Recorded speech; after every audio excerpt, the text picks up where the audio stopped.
اب اگلی آیت کی طرف آتے ہیں، اس کو دوبارہ سن لیں اس آیت کو۔ وَمِنْ حَيْثُ خَرَجْتَ، جب بھی آپ باہر نکلیں، ہاں نہیں بتایا کدھر سے، یعنی جب بھی، جہاں بھی، جیسے بھی، کسی بھی کام سے نکلیں، فَوَلِّ وَجْهَكَ شَطْرَ الْمَسْجِدِ الْحَرَامِ وَإِنَّهُ لَلْحَقٌّ مِّن رَبِّكَ، اور یہ جان لیں کہ یہ ایک حقیقت ہے، یہ ایسے نہیں ہے صرف بھائی میں مثلا جیسے کہ بھائی چل ادھر آپ نے منہ کر لیا، جو ادھر منہ کر لیا، جو ادھر منہ کر لیا تو کوئی فرق نہیں پڑتا، نہ یہ ایک حقیقت ہے، یعنی اثر رکھنے والی چیز ہے، اثر رکھنے والا کام ہے، جو آپ کریں گے تو آپ کو اثر ملے گا۔ وَمَا اللَّهُ بِغَافِلٍ عَمَّا تَعْمَلُونَ، اور یہ مت خیال کریں گے کہ اس سے کچھ اثر نہیں ہوگا، اللہ اس چیز کو بھی نوٹ کرے گا اور غافل نہیں ہے آپ کے کسی حرکت سے۔ اچھا یہ ہوگی خود اس کی بیان کے لیے، اب اس کو دوبارہ اس کی وہ تفصیل جو آپ کو حاصل ہونے والی ہے، کیا ملے گا اللہ ہمیں جب ہم اس طرح کا کام کرنے لگ جائیں۔ ایک بندہ ہے وہ روزانہ اسی طرح کا شروع کر دے کہ روزانہ جس کام کی طرف بھی نکلے ایک دفعہ کعبہ کی طرف رخ کرے، اور اگر چاہے تو اللہ اکبر بھی کہہ دے، ایک دفعہ اللہ اکبر بھی کہہ دے، بالکل جو ہے نا رابطہ اس کا پکا ہو جائے گا۔ وَمِنْ حَيْثُ خَرَجْتَ، اے نبی جب تو خارج ہو تو تو بھی فَوَلِّ وَجْهَكَ شَطْرَ الْمَسْجِدِ الْحَرَامِ، اب وہ اکیلے نبی کے لیے تھا، اب یہاں شامل کیا ہے ساری امت کو۔ آیت نمبر 150 میں وَمِنْ حَيْثُ خَرَجْتَ فَوَلِّ وَجْهَكَ شَطْرَ الْمَسْجِدِ الْحَرَامِ وَحَيْثُ مَا كُنْتُمْ، اور جدھر بھی ہوں آپ سب، اچھا یہ بھی ہو سکتا ہے مثال کے طور پر وَحَيْثُ مَا كُنْتُمْ، آپ کام کرنے کے لیے بیٹھے، مطالعے کے لیے بیٹھے، تو اس میں ایک صورت یہ کہ آپ غافل ہو کے جدھر مرضی بیٹھتے ہیں، جیسے مرضی بیٹھتے ہیں، ایک یہ ہے کہ نہیں آپ کہیں کہ میں ادھر ہی رک کر کے بیٹھتا ہوں، کعبہ کی طرف ہی رک کر کے بیٹھتا ہوں،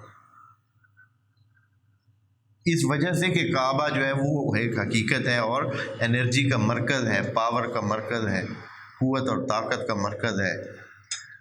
اللہ کی طرف سے رابطے کے لیے یہاں زمین میں بنایا گیا وہ سلسلہ ہے جس کی نورانیت یہاں سے شروع ہو کر آسمانوں تک جا رہی ہے، ایک بیم اس سے جا رہی۔ تو آیا یہ ذہن میں رکھ کر آپ اپنے کام جو کرتے ہیں، مثال کہ آپ نے دکان میں بیٹھے ہیں، آپ نے دکان میں بیٹھنے کی جگہ ایسی بنائی ہو کہ آپ کا رخ کعبہ کی طرف ہے، یا آپ نے اور جدھر بھی کوئی بھی کام کرتے ہیں آپ کا رخ ادھر ہے، خوب اس سے فرق پڑے گا۔ دیکھیں کیا کہتے ہیں وَمِنْ حَيْثُ خَرَجْتَ فَوَلِّ وَجْهَكَ شَطْرَ الْمَسْجِدِ الْحَرَامِ وَحَيْثُ مَا كُنْتُمْ، جدھر بھی ہو جہاں بھی ہو، حتیٰ سونے کے لیے بھی دھیان کریں، یہ بات پرانے لوگ سونے کے لیے بھی دھیان کرتے تھے، اپنا سونے کا طریقہ کار ایسا اپناتے تھے کہ رخ کدھر ہو، مردے کے لیے بھی کہا گیا ہے کہ اس کا رخ بھی کدھر کیا جانا چاہیے، جب بندہ مر رہا ہے اس وقت اس کا رخ کدھر کرنا چاہیے، کعبہ کی طرف، مر گیا ہے تو پھر بھی کعبہ کی طرف۔ تو جب اس طرح ہے تو جب پہلے زندگی میں بھی اگر رخ اس کا اسی کے ساتھ، اسی مرکز کے ساتھ جڑا رہے تو کیسے ہوگی اس کی زندگی۔ وَحَيْثُ مَا كُنْتُمْ، جدھر بھی آپ ہوں، جو بھی کر رہے ہوں، کوئی بھی اچھا کام کر رہے ہوں تو کعبہ کی طرف رخ کریں۔ حتیٰ آپ کو واش روموں میں بھی منع کیا گیا ہے بھائی کعبہ سے بچ کے رہے، یعنی کیا ہوتا ہے اللہ کیا ہو جائے گا، رخ ادھر کرے منع ہے، پیٹھ ادھر کرے منع ہے، کیا اہمیت ہے؟ جیسے کہ ابھی بعض نادان اسی طرح کرتے ہیں، کوئی اہمیت نہیں، اہمیت ہے، کوئی مسئلہ ہے، وَأَنَّهُ لَلْحَقُّ مِن رَبِّكَ، یہ ایک حقیقت ہے، اس کو ایسے نہ سمجھے کہ ایک چھوٹی سی جو ہے کوٹھا بنا ہوا ہے، چھوٹا سا ایک کمرہ ہے اور اس کی طرف رخ کر کے کہا ہے تاکہ نہیں، یہ ایک حقیقت ہے، اس کا اثر ہے، یہ قطب ہے دنیا کے لیے، دنیا کا نظام اسی کے آس پاس میں ہی گھوم رہا ہے، اور اس وجہ سے کہ اس کا رابطہ اس نورانی بیم کے ذریعے آسمانوں سے۔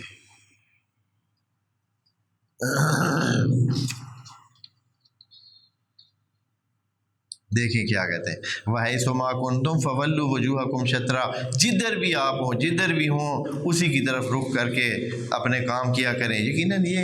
اچھے کاموں کے لیے کہا ہے، جتنے بھی آپ اچھے کام، تبھی تو یعنی دونوں طرف بتا کر یہ بتایا ہے کہ آپ مثلا ایک جو ناقص کام ہے، جو کام ہماری زندگی میں ایک نچلے درجے کا کام سمجھا جاتا ہے جیسے کہ رفع حاجت کے لیے، تو وہاں کیا کہا ہے؟ منع کیا ہوا ہے لِأَلَّا يَكُونَ لِلنَّاسِ عَلَيْكُمْ حُجَّةٌ، اے انسانوں اگر ایسے کرو گے تو آپ اوپر رہو گے، لوگوں کی آپ کے اوپر حجت نہیں ہوگی، آپ اوپر ہوں گے۔ لِأَلَّا يَكُونَ لِلنَّاسِ عَلَيْكُمْ حُجَّةٌ، کسی کی بھی کوئی حجت آپ کے اوپر نہیں ہوگی، إِلَّا الَّذِينَ ظَلَمُوا مِنْهُمْ، ہاں سوائے وہ جو خود پہ ظلم کرتے ہیں، تو وہ کیا ہے؟ وہ اس سے فائدہ نہیں اٹھا سکیں گے، یعنی یہ ہے کہ وہ یہ کام کر ہی نہیں سکیں گے، ان کو یہ ذہن میں رہے گا ہی نہیں، ان کے ذہن میں یہ بات آئے گی نہیں، ان کو پتہ بھی ہے نا، بھی مثلا پتہ چل گیا کہ یہ فائدہ ہے، وہ فائدہ نہیں اٹھا سکے،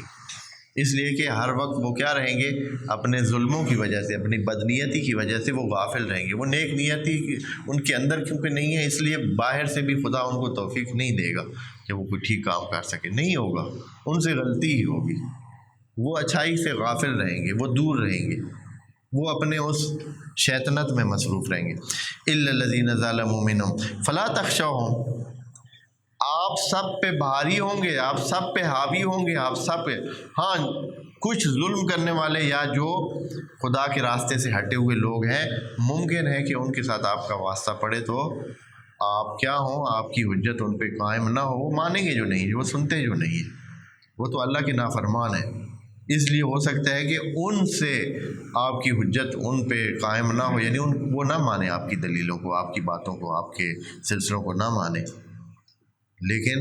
جو اکثریت ہے للناس، باقی سب پر آپ کی حجت ہی ہوگی، آپ کا ہی نام ہوگا، آپ کا کام ہوگا۔ فلا تخشوہم، ان چھوٹے موٹے لوگوں کو آپ ان سے نہ ڈریں، ان کی پرواہ نہ کریں، ان سے خوف نہ کھائیں، واخشونی، میرے خوف سے خوف زدہ رہیں، روب میں رہیں، میری طرف ہوتا ہے۔ اچھا پھر کیا ہے، اور کیا ہے اللہ؟ ایک تو یہ کہ کعبہ کی طرف اگر ہم نے رخ کیا تو ہماری حجت لوگوں پر قائم ہوگی، لوگوں پر ہم بالادست ہوں گے، اوپر ہوں گے۔ دوسرا کیا ہوگا؟ وَلِأُتِمَّ نِعْمَتِي عَلَيْكُمْ، میں اپنی نعمتوں کو بھی آپ پر پورا کروں گا، تمام کروں گا، بڑھاؤں گا۔ وَلِأُتِمَّ نِعْمَتِي عَلَيْكُمْ، میری نعمات کو آپ اگر چاہتے ہیں تو یہ کام کریں، اپنا رخ ہر وقت کعبہ کی طرف رکھیں،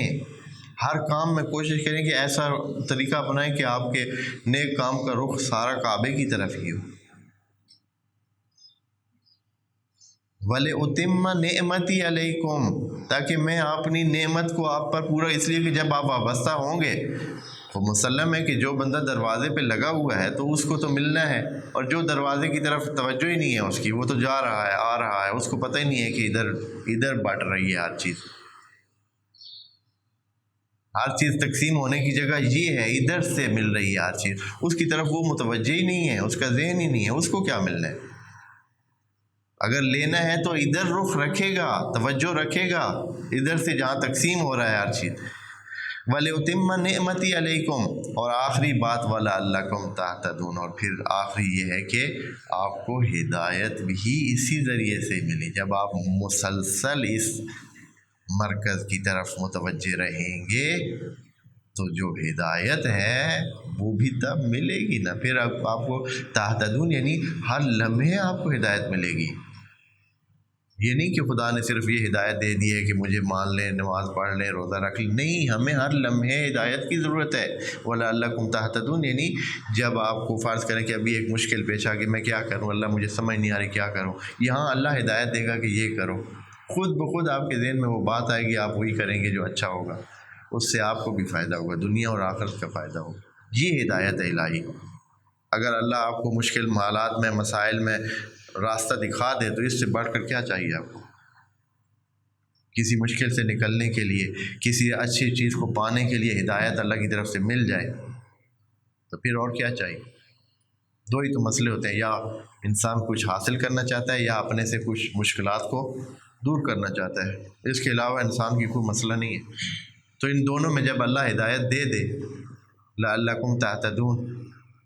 کہ اس طرح ہو سکتا ہے آپ ہدایت پا جائیں، تو پھر اور چاہیے ہی کیا ہے۔ اس طرح یہ آیات تکرار کی کیفیت سے بھی بالکل مبرہ ہیں، کوئی اس میں تکرار نہیں ہے، کوئی دوبارہ گوئی نہیں ہے۔ وہ آیت اللہ نے اس قبلہ کی خود قبلہ کی حیثیت کے حوالے سے بیان فرمائی ہے کہ اس کی کیا قیمت ہے، اور یہ جو ہے انسانوں کا اس کو کیا فائدہ ہے۔ دوسری آیت میں یہ کہ یہ انسانوں کے لیے کیا فائدہ ہے، اس میں خصوصی طور پر نبی کے لیے جو ہے وہ پیکج رکھا گیا کہ یہ ایک ہدیہ ہے اللہ کی طرف سے نبی کے لیے، کیونکہ کہا ہے وَأَنَّهُ لَلْحَقُّ مِن رَبِّكَ وَإِلَّا کیسے تو وَأَنَّهُ لَلْحَقُّ دوسری آیات میں یہ بات اس طرح کہی ہے وَأَنَّهُ لَلْحَقُّ کہ یہ اللہ کی طرف سے ہے اور یہ ایک حقیقت ہے، اللہ کی طرف سے من ربک نہیں کہا، لیکن یہاں من ربک کہا گیا ہے اے نبی یہ تیرے لیے خاص تحفہ ہے، سب کے لیے بھی ہے لیکن نبی کے لیے ذکر کر کے باقاعدہ ان کو جتلایا کہ یہ تحفہ ہے آپ کے لیے۔ اس طرح وَلِأُتِمَّ نِعْمَتِي عَلَيْكُمْ وَلَعَلَّكُمْ تَهْتَدُونَ، یہ اور اس کے بعد والی آیت جو ہے کما ارسلنا 151 جو ہے وہ بھی اس کو پکا کرنے کے لیے کہ یہ جو آئیڈیا ہم نے دیا ہے اس کو ایسے نہ سمجھیں جیسے ہم نے باقی آپ کو ہدایت کے لیے بہت سارا آپ کے لیے کام کیا ہے، تو یہ بھی زندگی میں ہدایت کے لیے ہی ہے، یہ کم نسخہ نہیں ہے کہ آپ قبلہ کی طرف ہر وقت کعبہ کی طرف رخ کر کے اپنے تمام کام کریں، یعنی پوری زندگی کو کعبہ کے ساتھ جوڑ لیں۔